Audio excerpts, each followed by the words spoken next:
আসসালামু আলাইকুম। আমি আবার স্পিডার আপনাদের মাঝে একটা ব্যাট নিয়ে আসলাম সিএ 12,000। এটা যাবে আমার প্রাণের নরসিংদী মিরপুর গ্রাম রুবেল খান ভাইয়ের কাছে। ভাই দুইটা ব্যাট অর্ডার করছে, ভাই নিজের মন মতো করে বলছে 12,000 হালকা বাঁকা শেপ চাইছে। নাগিন এই যে বাঁকা শেপ দিয়ে দিছি, দেখেন এটা কিন্তু অরিজিনাল লাল কাঠ। দেখেন আপনারা তো লাল কাঠ চান, ব্যাটে কিন্তু স্টুকার লেখা আছে, তো আপনি দেখতে পারেন। আর যাদের নাগিন পছন্দ এই ব্যাটটা নিঃসন্দেহে নিতে পারেন।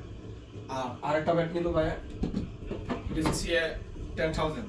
এটা হালকা বাঁকা হালকা নাগিন সেরকম একটা ব্যাট করছে। আপনার এই গিটটা থেকে সমস্যা বলেন, এটা গিটটা হয়েছে সব দিক দিয়ে ভাঙবো মাগা এন্দা কিছু হইতো না। এন্দা যদি কিছু হয় বা ভাঙে আমি নিজে জরিমানা দিব, আমি বলে দিন, আপনার স্টেটমেন্ট দিয়ে দিব, সমস্যা নাই।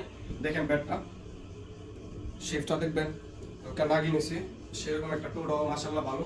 আশা করি ভাইয়ের পছন্দ হবে। দুইটা ব্যাট অর্ডার করছে, বাইরে এলাকায় ছোট ভাই বাদার যারা আছে তারা খেলবো। ভাই মেবি গিফট দিছে, ইনশাল্লাহ আশা করি ভাইয়ের পছন্দ হবে। আর যারা আমাদের পেজ থেকে নিতে চান আমাদের পেজে অর্ডার করতে পারেন। ইনশাল্লাহ আপনারা অর্ডার করতে হলে আমি স্টার্ট করে দেবো কাজ, আমরা সাথে সাথে কাস্টমাইজ করে ফেলি। 2 থেকে 3 দিনের ভিতরে আপনাদের হাতে পৌঁছে যাবে ইনশাল্লাহ। আমরা হোম ডেলিভারি দিয়ে থাকি। তো আসসালামু আলাইকুম।